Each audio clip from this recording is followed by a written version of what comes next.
to join with you today in what will go down in history as the greatest demonstration for freedom in the history of our nation.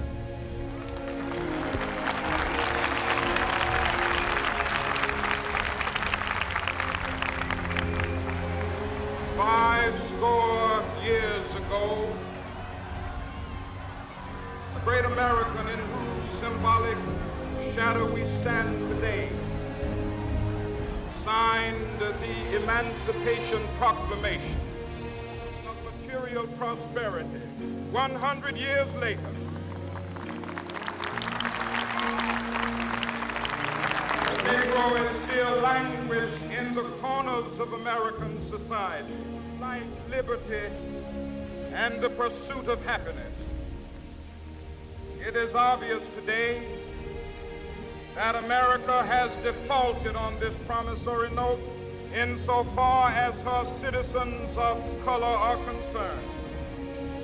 Instead of honoring this sacred obligation, America has given the Negro insufficient funds in the great vaults of opportunity of this nation.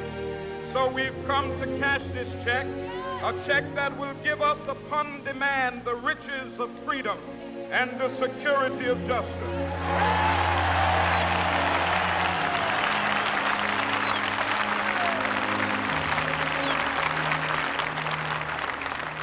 We have also come to this hallowed spot to remind America of the fierce urgency of now. This is no time to engage in the luxury of cooling off or to take the tranquilizing drug of gradualism.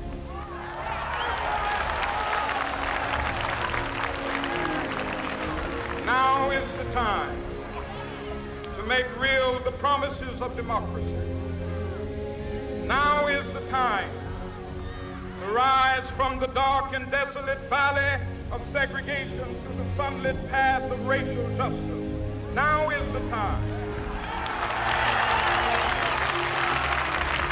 to lift our nation from the quicksands of racial injustice to the this sweltering summit of the Negro's legitimate discontent will not pass until that is an invigorating autumn of freedom and equality.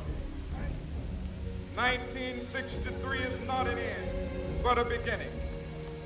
Those who hoped that the Negro needed to blow off steam and will now be content will have a rude awakening if the nation returns to business as usual.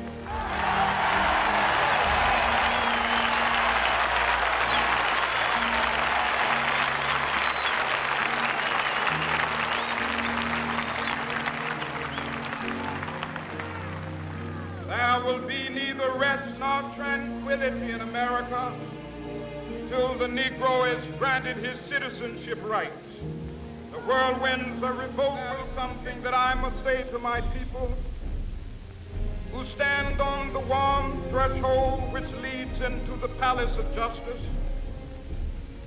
In the process of gaining our rightful place, we must not be guilty of wrongful deeds. Let us not seek to satisfy our thirst for freedom by drinking from the cup of bitterness and hatred.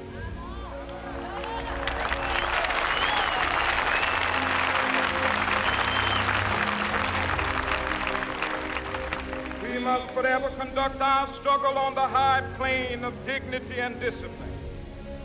We must not allow our creative protests to degenerate into physical violence. Again and again, we must rise to the majestic heights of meeting physical force with soul force. The marvelous new militancy which has engulfed the Negro community must not lead us to a distrust of all white people. For many of us, they have come to realize that their freedom is inextricably bound to our freedom. We cannot walk alone. As we walk, we must make the pledge that we shall always march ahead. We cannot turn back. There no longer is the Negro as the victim of the unspeakable horrors of police brutality. We can never be satisfied. As long as our body is heavy with the fatigue of travel, cannot gain lodging in the motels of the highways and the hotels of the city.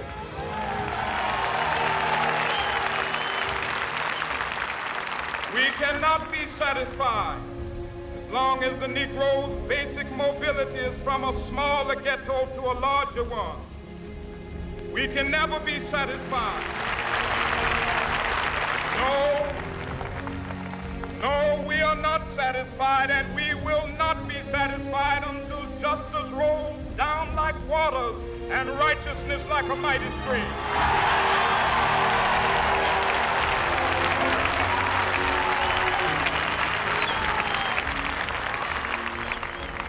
I am not unmindful that some of you have come here out of great trials and tribulations.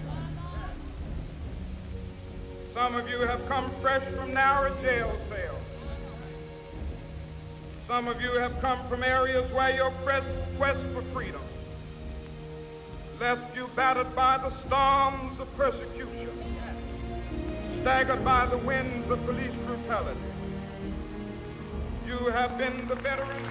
Even the state of Mississippi, a state sweltering with the heat of injustice, sweltering with the heat of oppression, be transformed into an oasis of freedom and justice. I have a dream.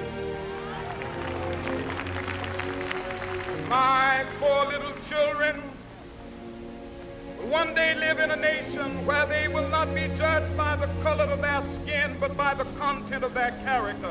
I have a dream today.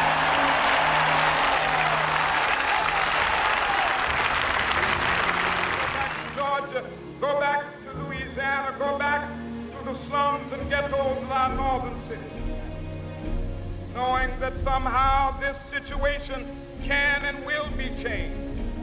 Let us not wallow in the valley of despair. I say to you today, my friend,